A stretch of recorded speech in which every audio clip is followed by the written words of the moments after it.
Olá, boa tarde. Gostaria de saudar o senador Exalci pela oportunidade de estarmos aqui debatendo um pouco sobre a regulamentação da reforma tributária. Com satisfação, saudar todos os participantes da mesa, né, na pessoa do senador Exalci, e uma saudação especial para o meu amigo Fábio Macedo, que é o presidente da FENAPRIM. Não poderia deixar de fazer. Bom, a gente tem o privilégio de ouvir vários especialistas, doutores, né? Eu continuo sendo estudioso até hoje da área tributária e fico muito feliz de poder esclarecer alguns pontos, inclusive uma coisa que está nos deixando preocupados. Vou começar com preocupação, depois eu vou colocar uma sugestão. Qual é? O comitê gestor ele é estruturado com o Conselho Superior e as diretorias executivas. Conselho Superior, diretoria executiva e suas diretorias. E nessas diretorias executivas, né, por exemplo, nós temos a de fiscalização, arrecadação, tributação e também das procuradorias. Ela é uma das diretorias. E como muito bem a doutora Melissa explicou, as procuradorias dão assessoria jurídica, são consultadas, têm a consulta. Mas uma coisa que está deixando a gente um pouco preocupado enquanto administração tributária é que acima da administração tributária, acima da fiscalização, da arrecadação, da tributação, de tudo isso, nós temos o Conselho Superior. E o Conselho Superior é composto por representantes políticos eleitos pela população, que são, em tese, muito possivelmente aí a gente está falando dos representantes indicados pelos governadores e prefeitos ou quem ele indicar. Esses que vão fazer parte, muito possivelmente secretários de Fazenda. A proposta de colocar uma carreira que não indicada como superior, que aí sim é das procuradorias, que dão consultoria no Conselho Superior, em que nós teremos subordinado, de certa forma, as atividades de fiscalização, nos deixam muito apreensivos. Porque até então, nós não temos nenhum ato dos colegas dessa profissão, né, dizendo ou impedindo ou tendo uma certa ingerência na atividade de fiscalização. Até porque na União pode ser diferente, mas nos estados, procuradores podem advogar. Os procuradores podem advogar. Os auditores não podem advogar. É por isso que nós que temos lançamento tributário somos impedidos porque é incompatível com o OAB. E ao ser incompatível com a advocacia, como é que a gente consegue vislumbrar acima do órgão e que nós estaremos subordinados ter alguém que exerce advocacia privada, que pode exercer essa advocacia privada? Isso realmente causa uma estranheza. Até porque as assessorias e a consultoria que é feita, e o Conselho Superior pode pedir, muito bem, os colegas da carreira podem informar, porque fazem parte do comitê gestor, mas não acima das demais carreiras.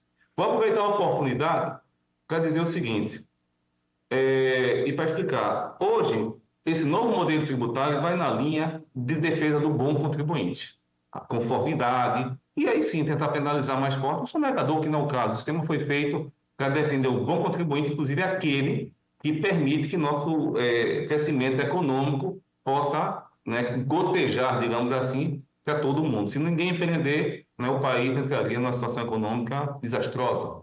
Então a gente tem que defender o empreendedor. O contribuinte digamos assim, formal e contribuinte, né, o material e aquele que é substituído. Mas e a população que, em geral, no final, contribuinte de fato, né, não de direito, mas de fato, de direito, aliás, de toda a situação tributária.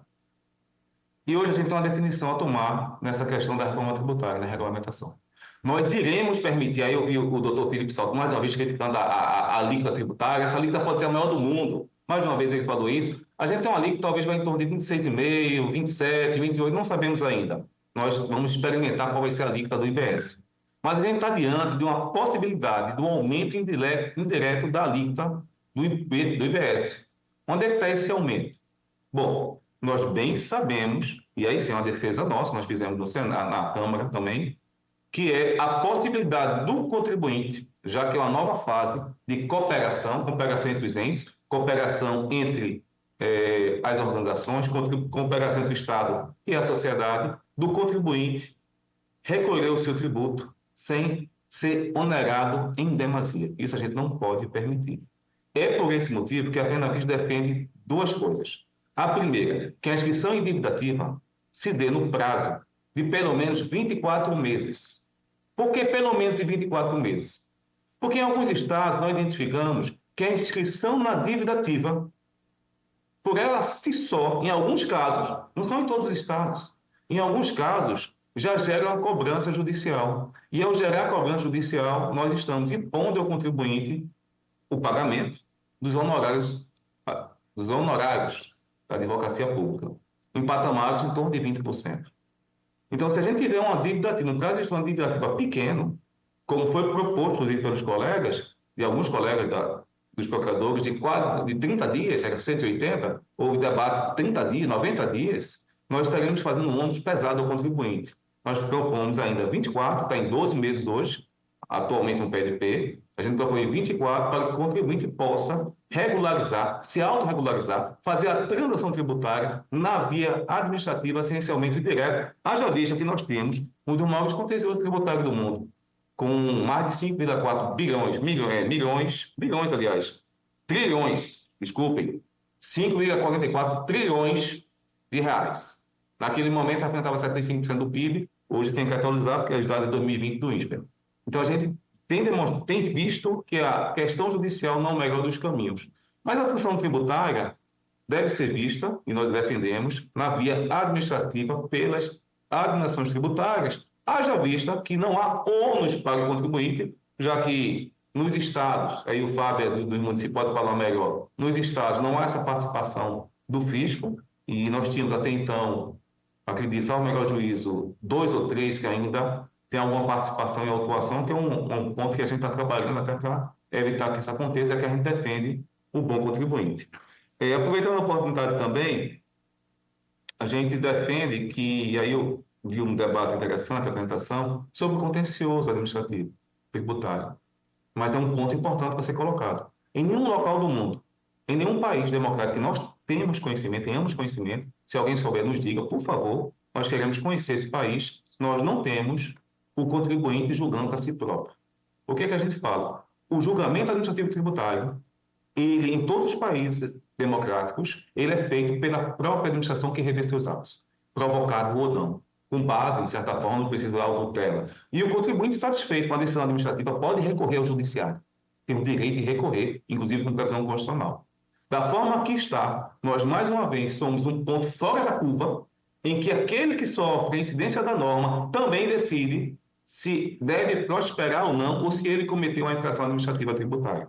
Isso realmente não condiz, na nossa ótica, com princípios democráticos, até porque nenhum país adotou até então, só nós. E o IBS será um grande momento nós revermos isso. Em primeira instância, é a administração tributária, em segunda instância, o contribuinte faz parte, em terceira, também. E nós temos visto ao longo do CAF, tem pessoas que conhecem muito bem o CAF, processos administrativos tributários chegam a levar quase 10 anos, e se for para o judiciário também, tanto tempo quanto ou mais. Então, para ter um sistema que funcione mais célere e simplificado, em que pese, e aí eu me alinho àqueles que desde o início a gente escreveu artigo também criticando, em que pese que, em certa medida, nós ferimos o Pacto Federativo, porque nós fomos ao encontro, né, de encontro, aliás, do poder de tributar dos entes federados sem uma constituinte, e aí na nossa ótica houve realmente também um arranhar desse Pacto Federativo, mas enfim, é o que nós temos hoje, é um sistema de simplificação tributária que é importante, guardar as devidas críticas já feitas aqui sobre o comitê gestor, sobre essa centralização que foi muito forte. A gente tem que manter também a independência dos entes federados,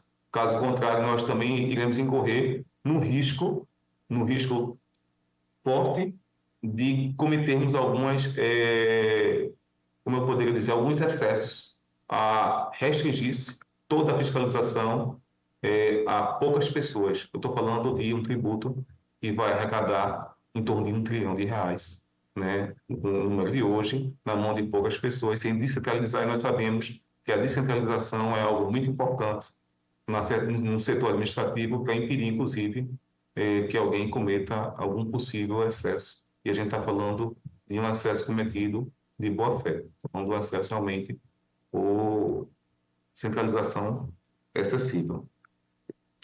E, deixa eu ver o tempo aqui, acho que eu estou no tempo, já está estourando o tempo. Queria finalizar nesse ponto, só com mais um dado da questão da necessidade da transação administrativa tributária, que nós temos mais de 83,8 processos tramitando na esfera judicial.